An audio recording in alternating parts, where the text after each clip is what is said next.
Yeah, indeed. And Annalise, too, another issue that I thought was absolutely shot straight square at the base here was this whole question of reproductive rights, and that they clearly, the Democrats, Joe Biden, want to fight hard on this idea of coming back to Roe v. Wade, making that law, and, you know, all these stories about IVF and abortions and things of this nature. Is this, I mean, it is very much a base issue for the Democrats, but is this also an attempt to make this sort of issue kind of neutralize some of the safety and security issues that also might be troubling suburban women around, you know, Lake and Riley, migration, crime, and things like that? Have a listen to what the president had to say.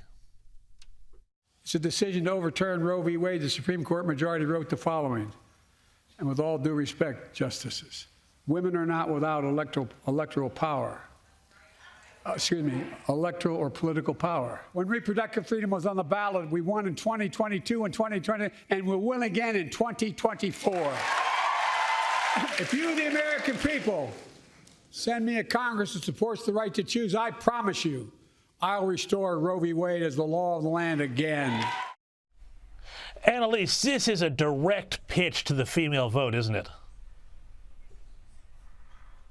Oh, yeah, and it is successful for Democrats in a lot of ways. He's not wrong when he says that this has been an election winner for the Democrats, especially in 2022. And I think this is why we've seen Donald Trump soften a lot of his rhetoric around this. We saw Nikki Haley even kind of equivocating on it, because it is a toxic issue for women. They don't want these kind of interventions. The IVF ruling in Alabama, which essentially saw in vitro fertilization, the embryos classified as children, and it meant that IVF procedures couldn't happen because those clinics couldn't bear the legal responsibility of anything going wrong with an embryo transfer and being held liable for murder. And that was so emblematic how that passed through the Congress so quickly to try and fix this, because this is not a left-right issue. This is a male-woman issue for a lot of women, and there were a lot of Republican women who came out and spoke in defense of IVF, and the overlap is really stark for a lot of women.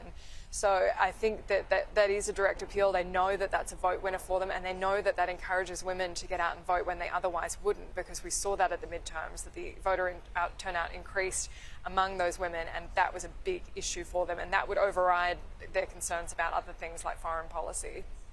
And speaking of foreign policy, Brianna, one more divisive issue here, obviously, the Israel-Hamas war. Now, Joe Biden had an awful lot of tough talk around Hamas, tougher than I would expect a Democrat president to say these days. But he also made this bizarre pledge to build a kind of a temporary pier or port at Gaza to aid the Palestinian people in Gaza who are at war with an ally of the United States, Israel. Now, strategic and security people say this is really fraught with all sorts of problems. But, Brianna, the question for you is, does this suggest that the Israel issue is really hurting Joe Biden with the hard left and with Arab Americans in key states like Michigan? President Biden is about to sleepwalk the United States into a military conflict just to win an election. You know, what's concerning about this is that, first of all, this isn't an infrastructure issue that Gaza is facing. It's a leadership issue, right? Their leaders are Hamas. Second of all, you know, you have polls coming out. 3 out of 4 Palestinians support what Hamas did on October 7th. Those people do not deserve United States tax dollars going to build a pier. And more importantly, I'd urge President Biden to go back to 1983. He was alive. He was in office at that point. Look, when the United States went over to Beirut, they were there for peacekeeping missions to keep Palestinians and Syrians safe.